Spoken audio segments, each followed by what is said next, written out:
Welcome to Oops All Segments, the very best podcast hitting your eardrums at this very moment. I'm Kevin. I'm Thomas, and today we are here with special guest Dominique Sagiao. Welcome to the show, Dominique. Oh, so close. Really? So I close. screwed it up? What did I get wrong? Talk me through it. Song Yao. It's all right. So there's an N, because in the an N sound. In Samoan culture, the G's are pronounced with an NG. You know, I referred back to the written version, and that threw me off, even though you had just told me, and I apologize. Yeah, it's all right. But you got my first name right, and that's perfect because, that's French, so, there you go. Works out. Yeah, there we are. Yeah. But thank you for having me. When I first met Dom, I met Dom in a at the improv festival, the Winnipeg Improv Festival, and he came into I didn't pick you up from the airport, right? No, you came into the theater, and I met you with, I think you were already with Obadiah at that point. And the gang, you just came in, and everyone was calling you Dom. But then when you introduced yourself to the group, you were like Dominique, and I was like, oh, I can't call him. Or when I introduced myself to you, we shook hands, and you gave me your full name, and I was like, well, we're not on Dom territory. So it felt nice before we got started that you told Thomas he was not on Dom territory, right? Yeah. And so it's nice to be on Dom territory. Yeah. Ironically, I have so many nicknames that it doesn't really bother me, but in the meantime, I was like, there's something about it that I gotta establish this. Like, I don't come off as safe to most people. With good reason. Not sort of. I hope I seem fun, but certainly not someone you'd want to open up to.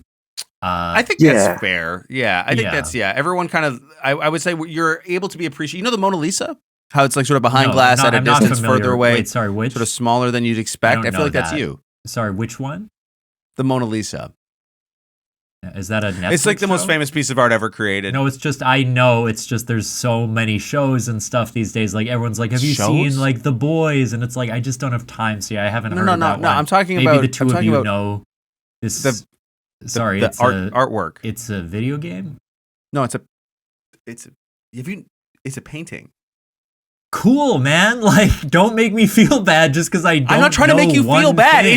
We haven't been recording you haven't for 2.5 every minutes. book ever written. I don't know that one. Sorry. Like, every book? It's the Mona Lisa. It's like not knowing what the dictionary is. Yeah, that sounds cool. Like, I'd love to see it sometime. If I have, like, room to add a couple more arts. I think for better, just to make sure it's all fair, why don't, Tom, you name a painting?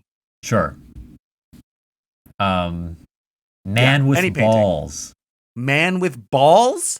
Yes, one of my favorite paintings. What is man with balls? Man with balls. So, it was. I saw it in. This I'm not looking it up. I saw this in this little gallery in my back alley. It's a gallery in your it's Chicago a small little back gallery. alley? There was really only one piece in the gallery, and it's a spray paint outline. Actually, it was the medium of a man with balls. A spray paint outline, not a chalk outline, but a spray paint a spray outline. paint on a brick wall, sort of in the alley behind my apartment. Okay. Yes, it was called Man with Balls. And how did you know it was a man with balls? It was very clear. That's a good one. If you looked at it, there was no mistaking. This was a man with balls. At that part, I would say of his. Was there a plaque? Was not mentioned, but sometimes you can just feel like that's what it's going to be. And trust me, the anatomical emphasis was very vivid. So I could infer the title. And so like it wasn't. You don't think you couldn't have been called Balls with Man? Yeah, there we go. I don't think so. The possession was clearly going in one direction. You could see belonged to him. He was using them at the time.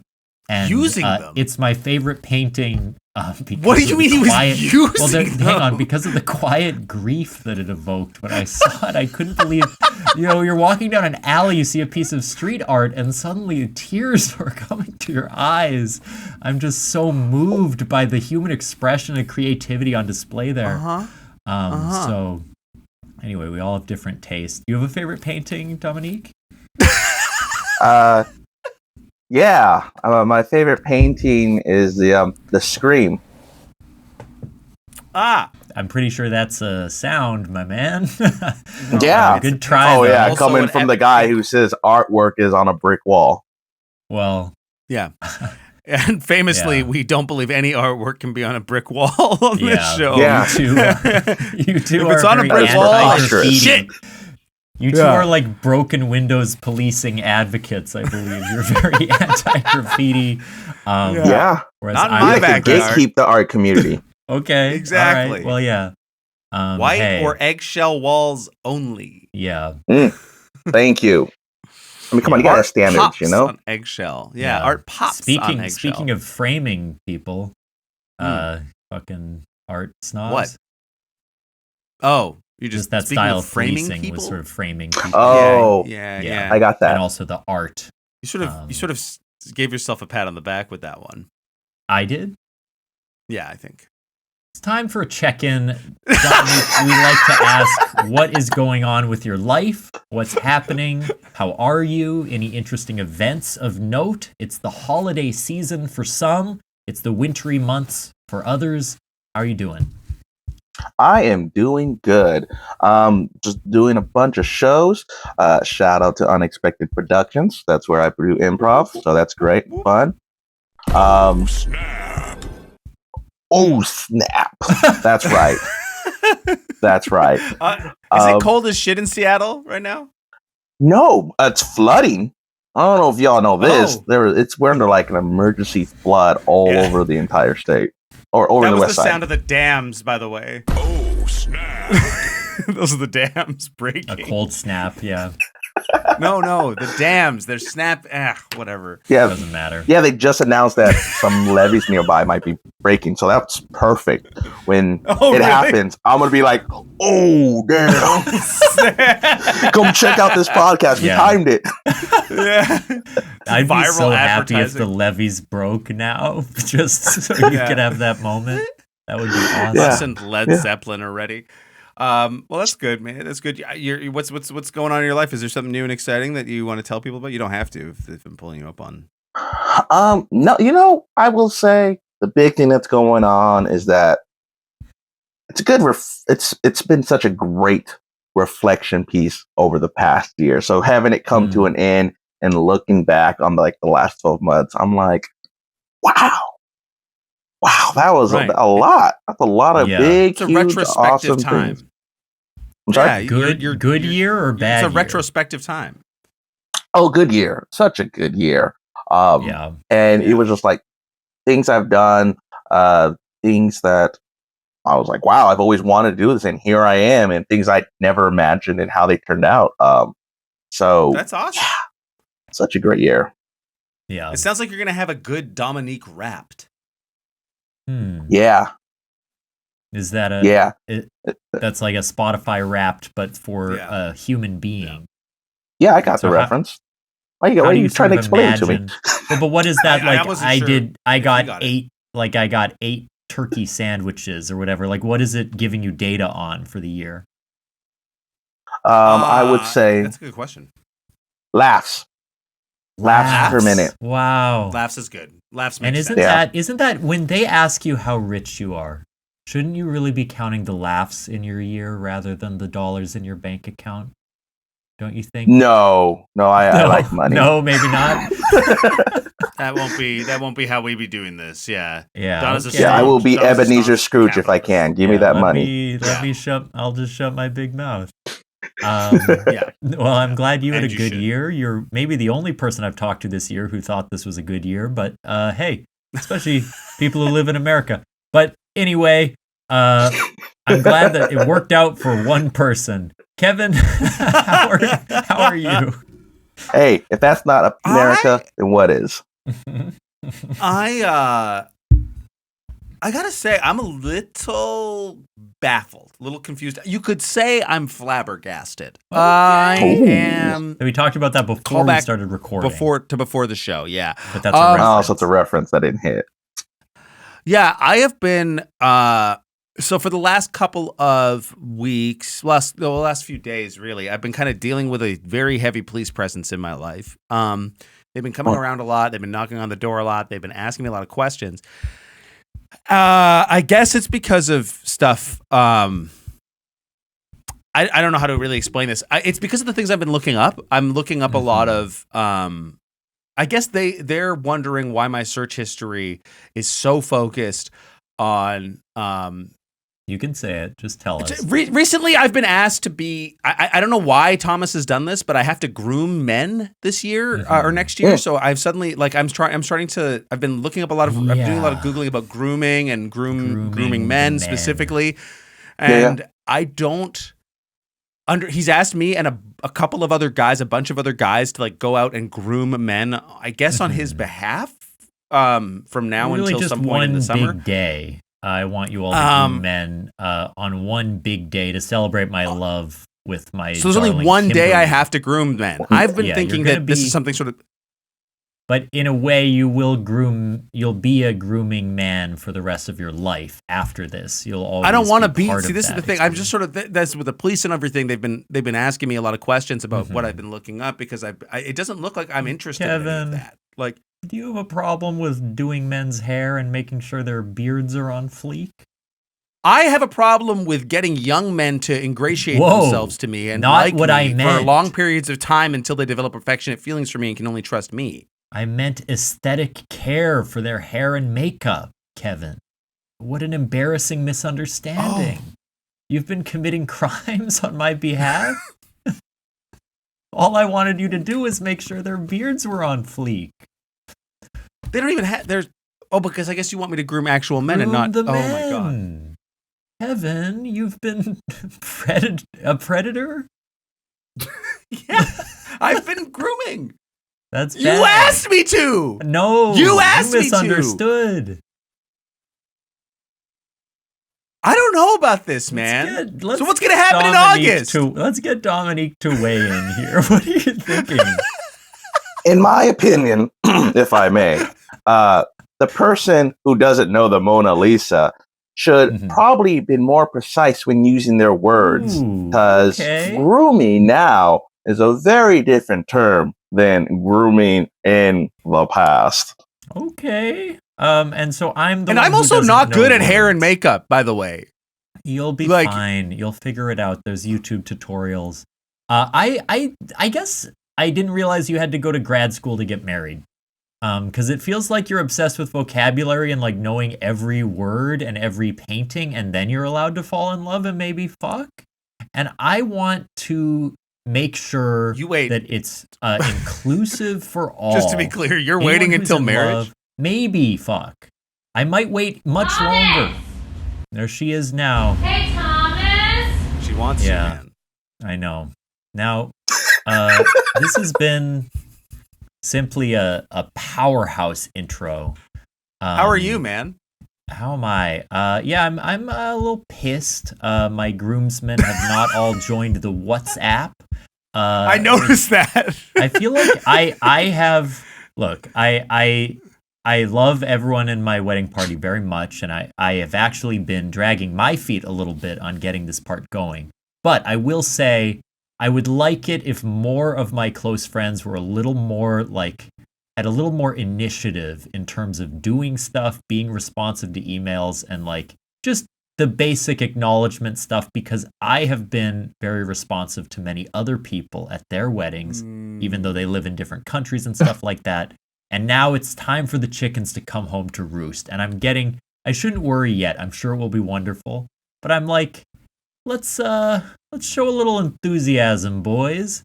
Let's make sure that I feel good and taken care of, and that you're excited to be involved. I might be the craziest person for you to say that too, by the way. I'm not criticizing you. I'm telling you because you do respond to stuff. I'm saying it's something I take very seriously. It's just trying to communicate. Thank you. My tacit enthusiasm. I'm joking. My friends that have fucking babies, they're busy somehow. It's so annoying. You have friends that they have. Yeah. I see. They should. Oh, okay. Well, so you're not the first of the group to go through this. No. Name them, by the way. I'm kidding. No, everyone's great. I love them all. And they're not listening to this. Don't worry. They're not that close of friends. But I You should have couched the invite to being in a groomsman as in minute 32 of episode 159. Yeah, that's the only way you'd know. These people are the groomsmen in the wedding party, just to see if they're dedicated listeners. This is what I'll say, and this is more sincere, but like I have a hard time asking for things in certain contexts, or like I feel guilty asking friends to like do something for me. So even this feels a little like an imposition. And so I want to experience like some reciprocal enthusiasm, or like, and I'm sure I will, and it's also a long way away. But I think I feel a little nervous that like, oh, is this going to be too much, or do I need to plan everything? And like, again, we'll sort all that out in good time. Counterpoint. Yeah. What is an event that would make you feel like, oh, I don't feel guilty about asking for that request? No, I know. You're right. If any time it's your wedding, right? Of course. And I should own it. And I'm going to. But it would help if people greased my wheels a little bit to show we are ready to do this, and we're going to make it an awesome time for you. And I have had to travel many times to Winnipeg for other people's wedding party events, and I am hosting this in Winnipeg, which makes it super fucking easy for everyone but me. So not everyone, but most of the people but me. So I'm extra a little like, this was going to be my one chance to make everyone come to me and spend a bunch of money, and then the country became so scary that my Canadian friends were not willing to do that.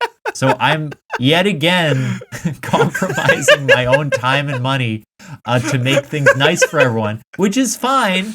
I understand. You moved to another Nazi country. It's not.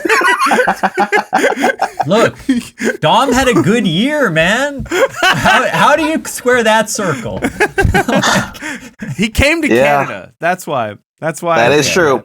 All right. Yeah. Anyway, this is not a real criticism. It's just an expression of some anxieties. I'm sure it will be great, but now that the cat is out of the bag, I'd love us all to feel that we're all in the same group chat and things are moving in the right direction. Yeah. Well, knowing that, and as a brief moment of sincerity, I will put on my organizing hat and be a little more enthusiastic about rallying the troops, as it were. Should we spin the wheel? Yes. Here we go. Woo! What do we got? 72. The segment is Childish Games. Participants must recount memories of childhood games they played. Okay, this is like playground games and like things like that. This is okay. Do you guys remember Foursquare?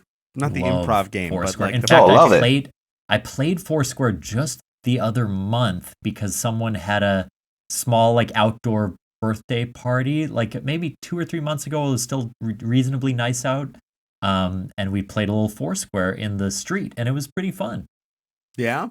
I think I always wanted to play Foursquare and never learned the rules and never had friends that were interested. So really, there was like a big line at recess, like you just lined up and you'd start playing. Oh, is it elimination based then? I guess it must be like all. Yeah. Okay. Hacky sack was a big one for me. Hacky sack was huge. Did you ever get to like 4 hits? Because I feel like everyone would play hacky sack, but it never really passed like 2 or 3. Like we were all so bad at it. We played the version where if you were the person who dropped it, then you got it whipped at you. You had to like stand against the wall. And the version. That's just bullying. Yeah. I don't know that that's like a specific variation. No, it's like it's like the fun kind where everyone calls you stupid and ignores you for the rest of the day if you don't hit the bag right. I was kind of playing it in the years leading into when I got into doing like a lot of jackass stunts and stuff. So I think like I was, but we would play it, and then if you were responsible for dropping it, if it was sent to you and it was yours, I think maybe we had to call it or something. And then you'd stand against the wall like you were about to be shot by a firing squad, and you'd protect your genitals, and then all right. Somebody would whip the hacky sack at you. They might hit you, they might not, but that was always part of the risk of the game. But it was fun. That was the game. And that and Grounders are the 2 games I remember. Grounders was fun. What's Grounders? Grounders is incredibly dangerous. Grounders is ridiculous. It's Marco Polo. One person closes their eyes, I think they even do call out Marco Polo, don't they? I can't remember. Yeah, I do think. Yeah, because you only yell grounders when you think someone's on the Yeah. ground. So everybody's supposed to start on the play structure, like in the playground or off the ground, essentially. And one person is it, and they close their eyes, and they have to try and catch the other people by saying more. And so they're climbing around the play structure, looking for somebody to touch. And if they yell out grounders at any point, and you're touching the ground, you're eliminated. So the goal is to like make noise, distract them, get around. But it's very dangerous because you have one person with their eyes closed navigating a play structure which is not built for that. So but we played it a lot. So those are the two games I recall the most. Danger. Those are the best games. They're fun. Dominique, your childhood games. Foursquare was big. You guys are big Foursquare. I was amazing at Foursquare. Love that game. Did you have any house rules like no spikes, no deaths? We had nicknames for certain types of moves. Yeah, I know the one that was people kind of like no holds. The biggest debate was the spin. When you get the ball, because I would be really good about when it come up, because you have to make sure you can't possess the ball. It always has to be like in motion. But I would come up and I would spin it like that as it would go through, so it would land in their square and then bounce back to me, so they'd be eliminated. It's like a water bender in Avatar, just like creating this. Who knows? I was a water bender before we knew. Wow. That one was one, and then it's funny you mentioned your hacky sack. I mean, I didn't play hacky sack, obviously, but if hacky sack was done with that, I would have. Come on. No, but similarly, we played a game. We call it wall ball, and what it was back in my elementary school. We had this random like brick wall, maybe like 20 by 10 feet. I don't know. It was just in the middle of like open area, and we would have a tennis ball. And the whole thing was you have like however many kids, 20 of them. You throw the ball and it hits the wall, and then it bounces back, and then you just grab it and you just keep doing that. If you fumbled the ball, like it bounces and you fumbled it, you need to run and touch the wall before someone else grabs the ball and they throw it and it hits the wall. Otherwise, you're eliminated. And so you used to do this little thing where you'd be like, oh man, this is really far. You would just drop the ball and then run, and then someone else would try to get you out and everything. And in this wall, there was this hole. We don't know why. There's this big hole. And we always said, if you got it in that hole, you win, and the game is over. Did anybody ever get it in the hole? I think I remember one time someone did make it in, and then for some reason, the reason it's coming to me, it's like, I think that was the last time we played wall ball. Well, yeah, you're not going to talk that. It was like, well, there's no point in playing this game. They got it through the hole in the wall, and the wall crumbled. It just fell like the Twin Towers just dropped. Just boom. You don't need to use that analogy, but it collapsed. Yeah, you don't have to reference 9/11. Hey, the Americans here, it's fine. It's fine. I get it. That's great. Yeah, and then my soda exploded like the Challenger. It was crazy. I could have just said it fizzed. I didn't have to reference that. Anyway, the one that I always think of, which I maybe shared on the pod before, was a game we came up with in my childhood called Felon Run. Now, the way that this worked was my dad grew up in a small town, a suburb of Buffalo. And so we had lived on a street where my aunt and uncle had a house, and so did my grandma, and knew a lot of the neighbors, which meant that their yards were kind of up for grabs for like childhood games. They were okay with us playing hide and seek in various yards. Yeah. And so the way that it worked was everyone was on one team, all the hiders. They had to kind of stay together, and there'd be one or two chasing us as like we're this felon contingency. We'd have different roles. So there was a leader. If you tag the leader, the whole group is out. That's like it. The leader needs to be protected. There's also a scout who can break away from the group and like spy and see where the cops are because they're looking for the felons. Kind of a big cops and robbers game on the whole street. But it was fun because as they would tag you, you would switch sides. And so towards the end of the game, there'd be like 9 people searching an entire block but only 2 of you still hiding. And because there was so much space, you could hide and maneuver quite a long time. Yeah.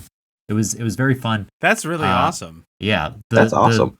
The memory I have, the most kind of upsetting point was I was running what we from do like to talk about on the show. Yeah, the side of a house, and there was like a bee's nest that I ran past, not realizing, and I got stung by like 12 bees. They just like all stung me all at once, like all over my arm. But how like old were you? I was probably, I don't know, 12-ish, something like that. Okay. Yeah. Dang. And we were still running and hiding, so I ran over to some bushes outside my uncle's house and just like laid down in the bushes as like whatever the bee toxins entered my bloodstream. I just collapsed in the middle of bushes because I was like, no one will find me here. I can recover. You were a real felon in that moment. Yeah. It's like when you get shot, but you have to still keep hiding a little longer. Yeah. You're like a method gamer. You were like, look, no, my character. We're doing this all the way.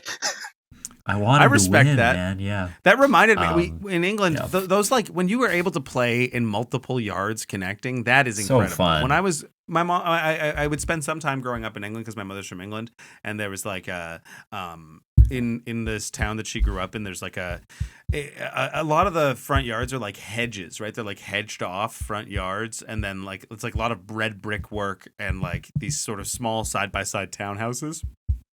But there's a lot of front yards.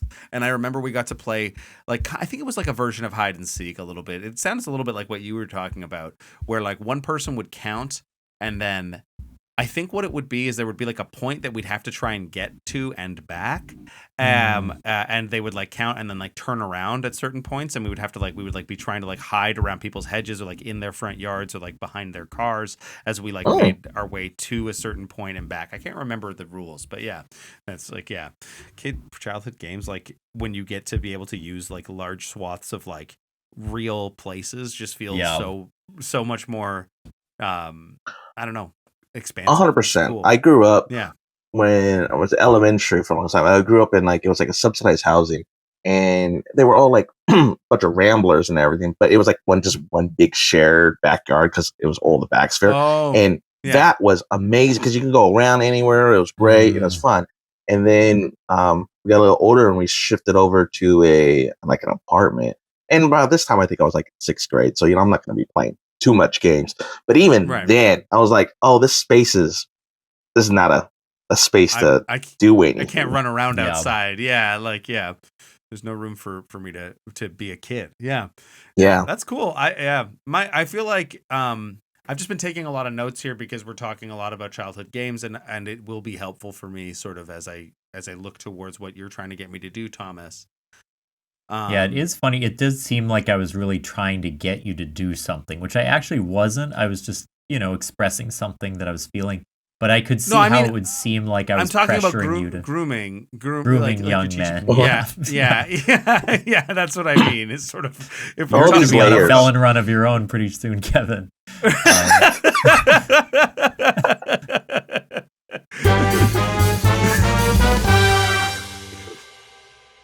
Hi, Jake. Hey, Caitlin. We're the co-hosts of a little podcast called Gimme That D. Did that get your attention? It's a Disney Channel original movie breakdown podcast. We are breaking down all of your favorite childhood movies that aired on the Disney Channel from 96 to 06, the golden age of cinema. Duh. We are 2 F-list comedians with a lot of A-list comedian friends, and together we break down and celebrate these absolutely batshit crazy films. So we're talking aloof parents, inexplicable plots, bold cuts responsible for sexual awakenings the world over. And we ask the hard-hitting journalistic questions like, what the fuck is this? And could we have maybe taken a second pass at that script? But we love them. Oh, God, yes. So listen to us wherever you get your podcasts. To stay in the know of what movie we're covering each week and who our guest is, follow us on Instagram at GMTDpod. Yeah, but for real, do it.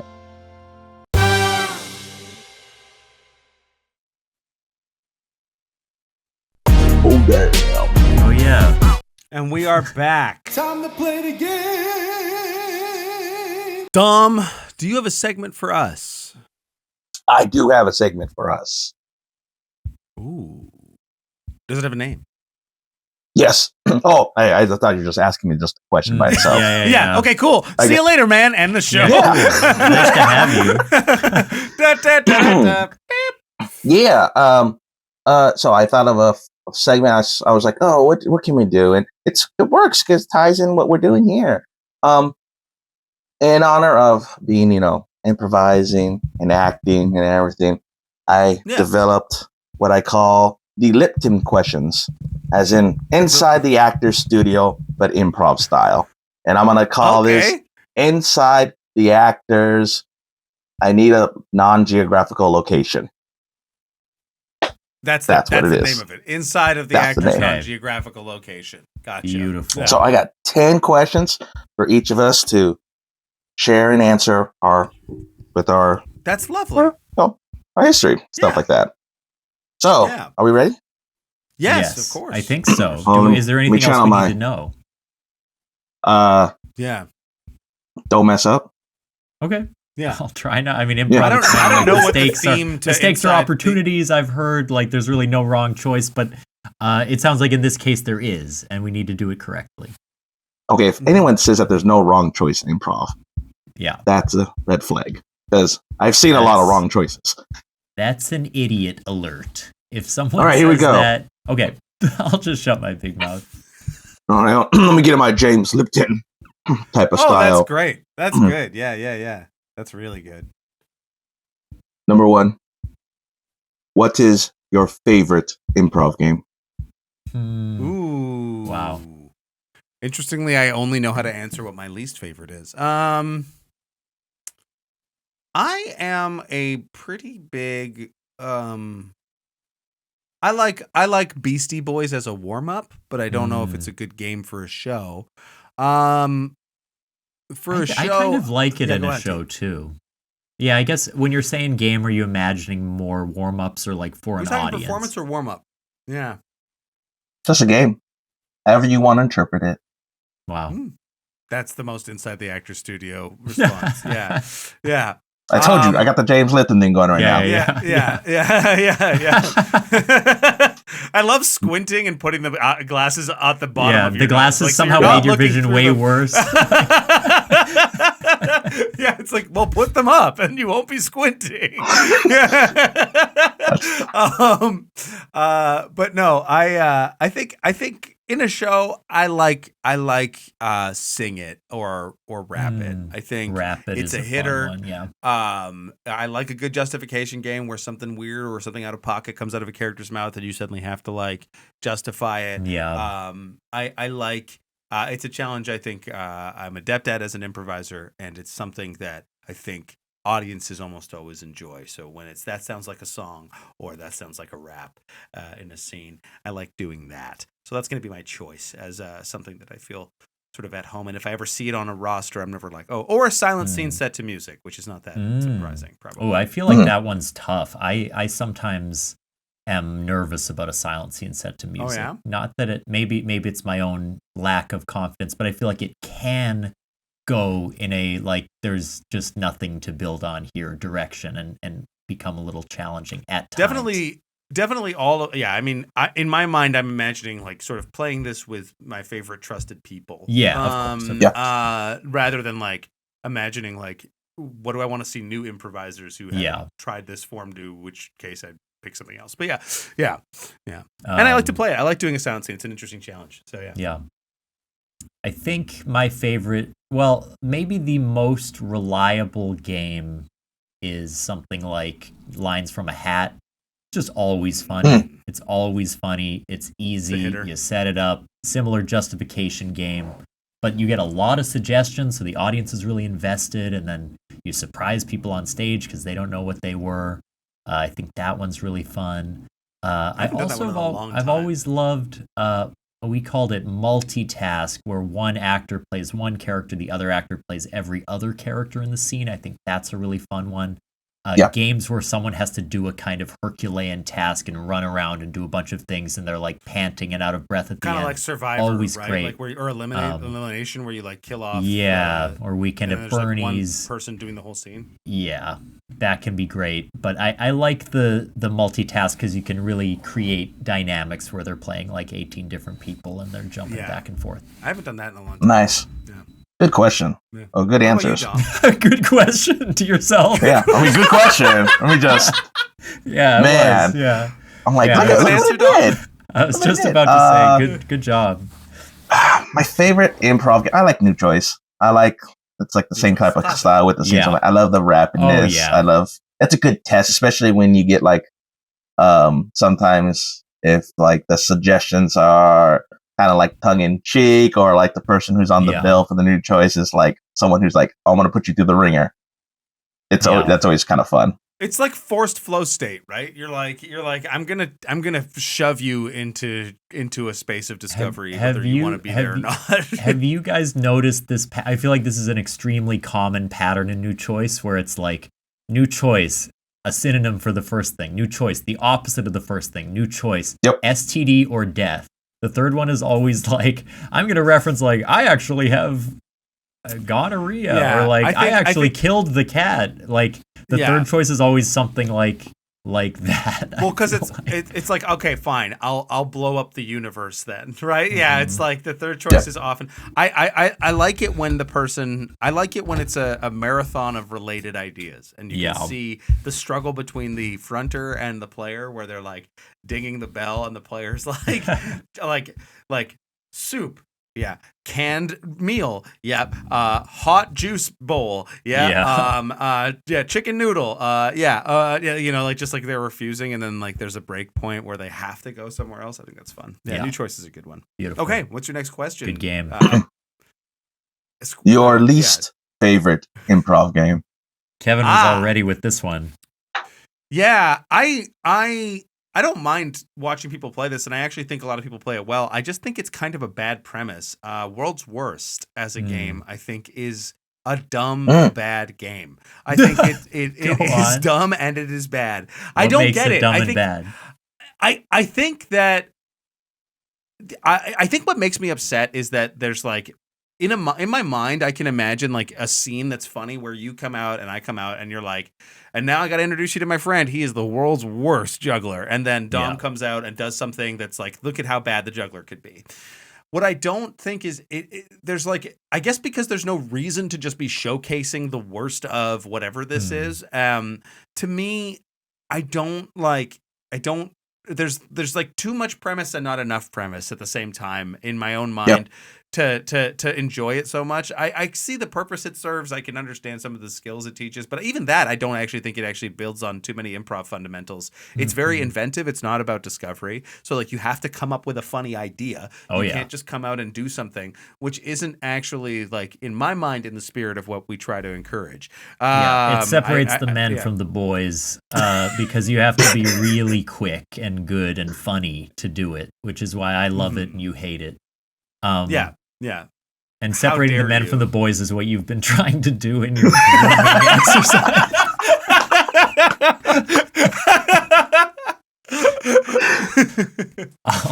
The junk that just keeps on giving. Yeah, keeps on giving. Let's go back to that well a few more times. I can see some droplets at the bottom. Look, I actually kind of agree with you, even though I find that game fun, that it's a little too expansive. Like, whereas even a pun game, which has its own similar problems, it's like specific enough that it gives you a nice challenge to figure out. Like, I don't really like I Am a Tree, but it's a better game than World's Worst. Like, you learn how to patch two things together. Yeah. Like I don't think anybody gains anything from playing World's Worst. I think genuinely the worst group of improvisers in people who think they can do improv in their high schoolers and they don't know anything. I think they can easily play an equally good version of World's Worst as like an experienced team, because that's the fault of the game. That's my I always feel that World's Worst is more, that's a character in a regular scene. Like, that's just someone who's like, that's a choice that you're making. Like, I'm just really bad at this. It's not the premise of what's happening. It's just, this is what I'm throwing into this 3-person scene. So exactly. Yeah.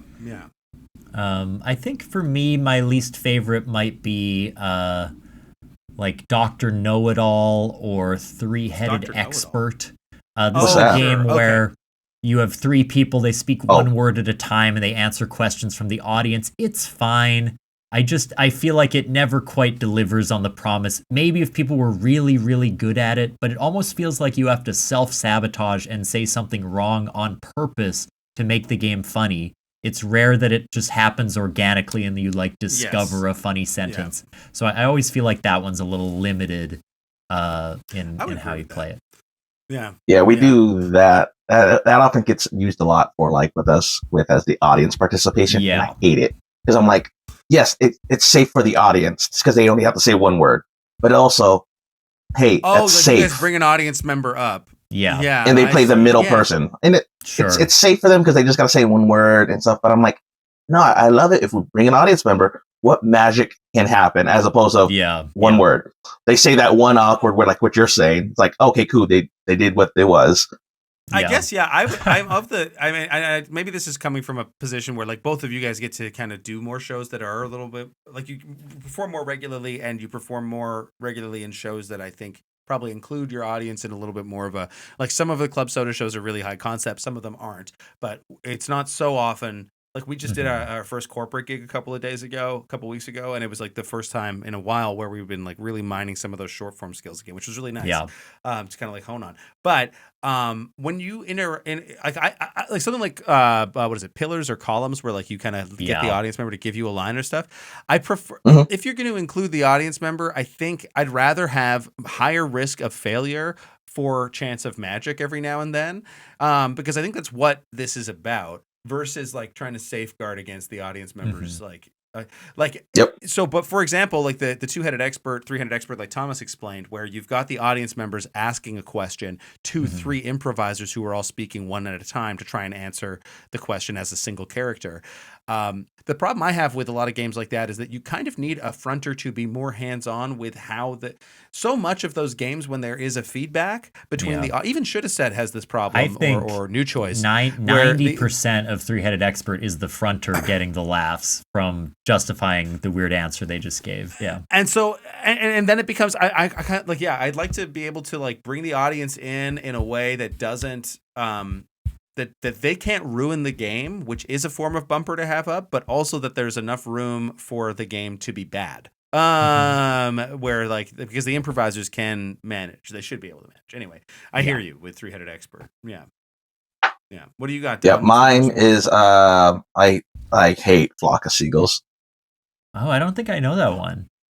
That's the one where it's the dancing one, but whoever's up front, or like it's so everyone's like dancing, and then whoever's up front, everyone's following their moves, and then they turn to like either the left, the right, or behind, and whoever's the furthest left, furthest right, or furthest back, they have to lead the dance, and everyone has to do it. It's great, fun work and all that stuff. I can dance, so I hate that. Oh, because you're too good? I'm too good. It just pisses me off. I'm like, yay. When you're the leader, you're doing like high levels dance that you're doing like the worm, and no one's laughing. Oh, catch up. Let's go. Also, I'm doing a six step into a backspin. You're doing a headstand. Yeah. We'll be furious that cool. I said the worm was a high level dance move. Yeah. But yeah. All right, I'll combine these two. What excites you about improv? What bores you? Like what improv excites you? What improv bores you? Oh, that's interesting. I think exciting improv to me is improv that is like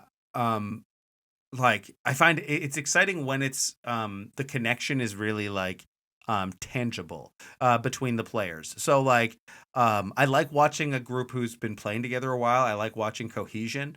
I like watching people who are like they have this sort of like unimind thing going where like they know what the other person's going to say before they say it because they just have like a so like a rapport. So that's really nice. And I like seeing like stuff that I would never feel like improv that feels like I have the benefit of being able to like dabble in a lot of different kinds. So when I see something, when I got to see your mime show, when you guys did Mouth Wide Shut here, it was super inspiring and interesting and exciting for me because it's something that I don't really feel like I would have the opportunity to do. And in the sense that like, and maybe that's just like a Winnipeg scene thing versus elsewhere, but even just I was like, that's, I've never thought to do something like that. I've never seen anybody use the art form in this way. And it's cool to me. Like, seeing how great this little like kind of abstract tool that is improv is, how it gets put into different places. It's really cool to me. I like high concept stuff, but I don't love it when they put too many bumpers up for the high concept to like, when I can see, I'm like, oh, I've seen this show twice and it's probably going to be pretty similar. That's what I don't like in like a high concept show, which is a hard thing to balance as somebody who produces a lot of high concept improv. So yeah. Is that what bores you when it's too similar? It's too similar. I think I mean no one likes watching bad improv, but I think that I like what bores me is when people are scared and they're not they're not playing it. They're playing it safe. I think that's what's. I want to see you make a mistake badly. If I don't see a mistake in an improv show, I probably honestly will think it's a bad show. Like there needs to be a slip. There needs to be some. You need to be able to sense that the reality is that there's a risk. And if I can't do, if everyone is too scared, then that also makes the show just uninteresting to me. We're playing pretend, do something cool. Yeah.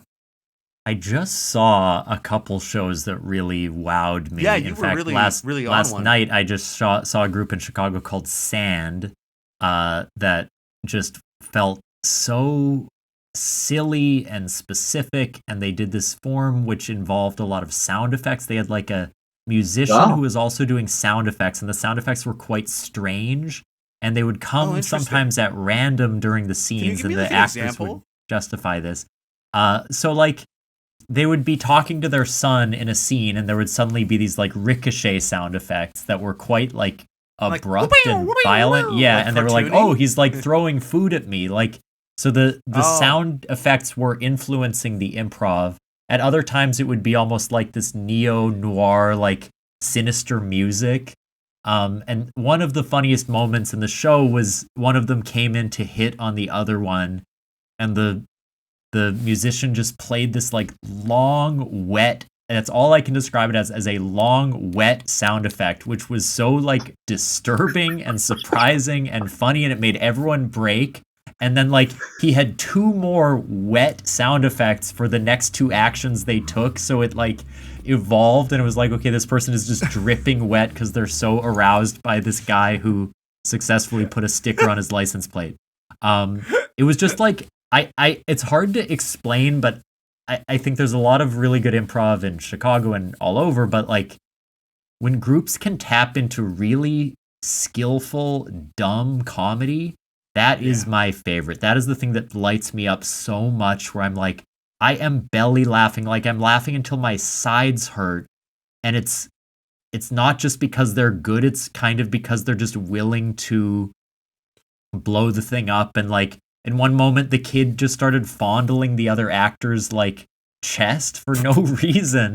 And like, it's because these two actors started, hold on, let me just take some notes here. Like, the kid started fondling the other actor's chest. And the actor playing his dad. And the kid is like, Dad, you gotta help me. And he just starts like groping his nipples and like rubbing up against him, like for no reason, but truly hilarious. And the guy was surprised. And it's like they trust each other so much. And the scene had stakes to it up until that point. And then something so bizarre happens that it feels like a David Lynch movie or something. It was great. So that's a weird answer, but that kind of energy really fires me up. And then I don't know. I feel like boring improv is just improv that's like pretty good. Like even more boring than bad improv is improv where it's like, this is solid. Like you didn't make any really wrong choices. It was funny enough. You probably like made a few too many like swings at humor, and it broke the reality a little. And so it's sort of like not hanging together quite right. But I feel like sometimes those shows, especially when you've seen a lot of improv, it's just like, I've just seen this before. My friend Adam said, he's like, why do so many people initiate improv scenes about someone who like hates their office job? It's like, you can do anything. Like, why are you making it about your shitty life that you hate? Like, it's almost this like subtext that you're living with constantly. So you're like, well, I better bring that into the comedy scene about a boring job that's therapy. Miserable. Yeah. Right. Yeah. Yes, the likes, same. But everything you talked about, this idea of taking risks, going out, going to the prime example of what improv is. Love that. And that's what excites me. It bores me. I would say it's the ones that kind of like, when you see it, I mean, we've all seen it, when things are like, hey, this is a pretty decent thing going on. And then someone purposely does something that they're like, oh, this is like, I'm going to be really funny here. And they do something that like breaks that reality, or it takes you out of the moment. And you're like, okay, there's being like trying to take a high risk. 100%. But then there's you have a funny joke and you just want to bust out your funny joke, or you want to, you want everyone to do what you want in this scene, as opposed to what the show is, what the other players are. That's the one I'm bored, because we talk a lot about, you've seen a lot of it. Yeah. Tension. We talk a lot about tension in Club Soda, because sometimes we do dramatic work and not funny work, and so it's like both. All our shows end up being funny because of that. But like when you're talking about tension, I think that you can see people almost like, oh, they've built this tension. I'm gonna come steal it now. I'm gonna come in with my stupid little thing to deflate the thing that's built. But it's quietly selling out selling out your scene partner for a laugh. Yes, such a bad feeling, and you can feel it as the audience, and you're like, well, now everything that was just set up doesn't matter because of that choice. Like, you just took it all away. It's such a deflating moment. Yeah. Okay, we got to rapid fire these questions out here. Okay, rapid fire. I'll skip a few of them. Let's just go. I'll hit the good one. If you could give advice to your younger improviser self, what would it be? To me. Like when I was younger. Ooh. Yeah, for your improviser side. Don't quit for 2 years because your ex told you to. Would be my biggest advice right off the bat, but I'll think more about specific stuff. I would say study up. Study up on improv. My theory background is fucking weak. It is weak. I don't know practices. I don't know what John Stone said versus what the texts are very ancillary to me. There's something I like once in a while, like someone will buy me a book and I'll look at it as a gift, or I'll read it, but like I don't have like I'm not in a stage in my life where I do as much sort of reading. But when I was in university, I was like a proper student. I read a lot. I was actually decent at doing my work and research, and like those kind of things were more in what my lifestyle was a part of. So I kind of wish now that I am so involved in it, and it is such a big part of my life, I wish I had done a little bit more work on the theory side. So yeah, that's what I say. Theory. Study up. Just because I love it. Yeah. The advice, I was going back and forth when because I was thinking about it. It's a huge reflection piece, and the one I got was, I think if I had to pick one, I would be like, hey, don't be too hard on yourselves on every single scene. It's not the end of the world. You're not going to be judged on how good you are based upon one scene that you did in 3 minutes in an entire open mic show. But the reality, that's not it. Choice wasn't. I would watch my younger self do a scene and then give myself notes. Pick apart your own choices. That really resonates and still resonates. In fact, something I just started doing a couple months or 1 month ago that I would advise to my younger self is write down something you liked that you did in every show you do, so that when you feel bad, you can look back and remember, oh, that was a fun scene, or that was an interesting choice, or someone gave me that nice compliment. Like, I never do this and I never remember positive things, so I've started very recently, and I think probably it will help my mental health. That's cool. I like That's that. Good. Yeah, I like that a lot. That's a good one. I'll have to take that. We'll just cut to the last one. Okay, so Sure. They're doing the big, you're being inducted into the Improv Hall of Fame. They're putting their tribute video on. You're watching it. What is the theme that is coming from the people that they are interviewing? What is that theme that you're hearing that just fills your like, yep. The music, you mean? I did it right. Sorry. Can you be a little more specific about the theme part? Yeah, like things that the comment, what they're saying, or okay. like what they're saying about you, or they're saying about your work. Like what's the thing that you want to be able to, when it comes to that encompassing like what your work has been, what is it that you want them to say? This is a tough one. I think I'd probably have to say that I think that I would have been. Oh God, this feels very self-aggrandizing. Like it feels like everything I can say will be like so I like to think that I've done currently have I'm on a trajectory to continue doing a lot of work in helping showcase the different ways in which improv can be utilized in a theatrical way. For specifically, I don't want to say that I'm doing that in a way that changes anything, but I think specifically for my audiences here in Winnipeg, because I don't foresee a future where I'm not doing stuff here. I've traveled to do it. I will continue to do that. But I mean that like, it seems like Winnipeg is probably going to be my home base for the rest of my life. I own restaurants here. I can't really imagine moving away at this point unless something really drastic was to change in my circumstances.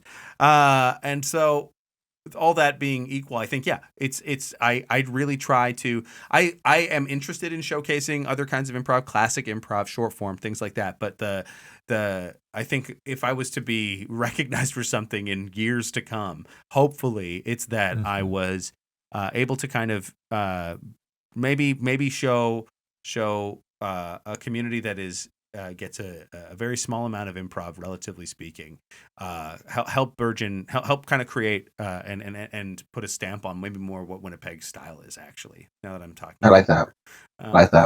Yeah, because I think it's been pioneered by people who we work closely with, people who you've met, but I think I feel a little bit like the next generation of people is going to be coming up underneath whatever kind of infrastructure we set up. So it's a little bit about that. Yeah. I don't have anything specific or lofty really, but I guess just like that the theme would be listening really well and weaving together other people's ideas into something better somehow than like them individually. Like I think being a good collaborator, being able to work with anyone, being able to see all the different pieces and find a connection, like those are things I really like doing and I value a lot. And I think... And you're really good at it. Yeah. Thanks. But that's just something that even like I'm doing some student groups right now, and it's fun to work with people you don't know and try to like make those connections even when you don't necessarily have the trust or skill. So that's something I would like to keep doing. Nice. Yeah, for me, I was thinking about this as I wrote the question a lot. I think it's obviously, I would be like, oh yeah, it was great, it was fun, such great ideas and that stuff. But I think the one that would make me like truly feel like, oh, that felt good it'd be like interviews or like words from fellow people I share the stage with that talked about like, hey, we had fun on that stuff, but I had fun doing scenes with them. Like it was about the experience, like the audience, whatever. But it was like they made me be better. They made they challenge us, and that's kind of like that's what I would hope is that my work. It's always been that whoever I share the stage with, we became both better from it, regardless of what happened. We both became better from it, and it brought out the excitement that kind of like what we talked about earlier, like that exciting part. We kept the flame burning. We were throwing some gasoline on it. That's what we did. It's a great feeling to walk on stage with someone and be like, oh, I'm really excited to see what choice they're going to make. Like, that's such an amazing feeling. Yeah. And if you can, like, be that person for others, that's great. Yeah. And knowing, like, oh, if we bomb, it's fine. Because as soon as the lights come down, we're just going to laugh very hard at each other. And we're like, what were you doing? I don't know. What were you doing? Yeah. I love that. I think it's interesting. This episode has been super inside baseball, but I think it's nice. And it's a lot of our audience is people who are interested or involved in improv in ways. And so if you liked it, That's cool. And if you didn't, go sit on a fat one. I don't give a shit. Whoa. Oh damn! Oh shit! So offensive, right? Dom, do you have anything you'd like to plug? This is hopefully coming out tomorrow. If you're ever in Seattle, come check out Unexpected Productions. We do great improv. We're right next to the gum wall. So if you're into that gross, disgusting thing, you can come see a show while you're there. Don't you need to go into the gum wall to see the theater? Don't you need to go through the gum wall to get into the theater? Yeah, it's like the door is right on the gum wall. So people be throwing like gum on like the door itself. Or like there's a little button for us to like buzz ourselves in. And some people put gum on there. I'm like, gross. That's awful. Gross. Yeah. Well, so be it, I guess. So be it. Cool. Yeah, check out Unexpected Productions. They're doing shows all the time. It's fantastic. Lots of friends of the show have been on, are a part of Unexpected Productions. So check them out in Seattle. Club Soda Improv is doing How the Grinch Stole Improv with Steven Sim in full Grinch. Thomas will be here in the show. Kim will be here in the show, if I can bring her back for a second. Hey, Thomas! Hello, dear. Yes, Luke will be here, as well as the whole gang. Plus, Ben Selleck, our amazing Juilliard certified accompanist from New York, will be here to provide. Ben is the best. Yeah, that's awesome. I think we're going to try and do a live version of You're a Mean One. So we're going to see. We're going to see how that goes. But that's cool. Yeah. So come check that out. Oh, also as a side note, did you guys know there was a Grinch horror movie? Isn't that crazy? It's called The Mean One. I know it. I haven't seen it. It's in the same vein as like those Mickey Mouse horror movie, Winnie the Pooh horror movie. Yeah, the Winnie the Pooh one. Yeah, like the comedy horror sort of take a childhood property and turn it into something menacing. But yeah, it's like a very, very low budget film. It looks kind of funny actually. Yeah. I always thought that Mean One song was a bit hat on a hat, like what is it, like 38.5-foot pole. It's such a you added a half to make it a little extra funny. Like all the lines are a little overwritten in that song. I think that the rhythm doesn't really work. Criticizing the rhythm doesn't. It's such a classic song. People love it. This doesn't work for me. Doesn't work for me. We all have different taste.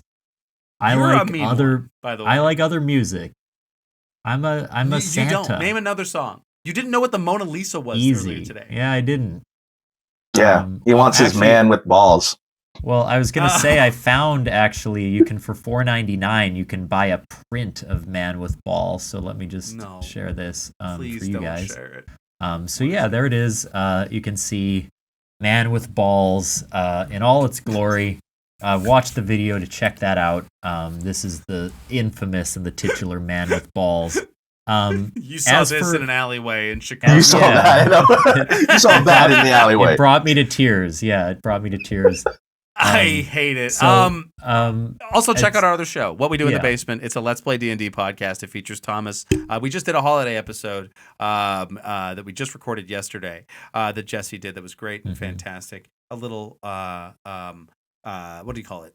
Inception Christmas Carol, mixed with Christmas Carol. Sort of thing going on that's beautiful. And so check that out. And go ahead, T. Sorry. No problem. You can check me out in the Blueprint Labcast on Thursdays at I.O. In the new year, I'm going to have a couple months of runs with my level 5 class somewhere at I.O. Whoa. But the main thing to check out is Trigger Happy on Saturdays at The Annoyance and my Motorcycle Rocketship sketch group. We have our first show all together since I joined this Saturday, the 20th at 11 p.m., which is a tough time slot. Please come out. The sketches are very fun. It's the holiday season. Get somebody a gift in advance if you live in Chicago and force them to watch this dumbass do a makeup. Yeah. Force them. Yes. Also, wait, one more thing. Yes.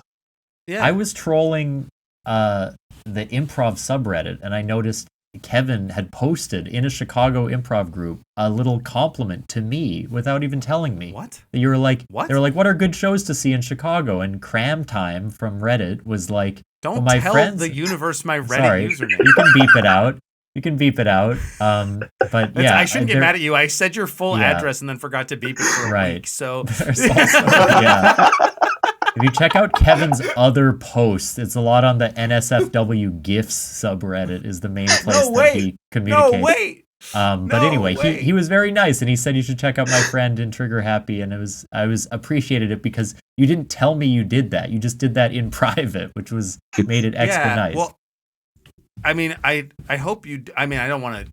Most of the time, if you have an audience, it's me. It's all because of you. It's all me. You're my Magwitch benefactor. Thank you. Yeah, exactly. I saw that in episode of 30 Rock. Yeah. Yes. There you go. Yeah. I'm gonna leave you guys with a little quote. As I've been doing. Impossible is a word found only in the dictionary of fools. It's Napoleon Bonaparte.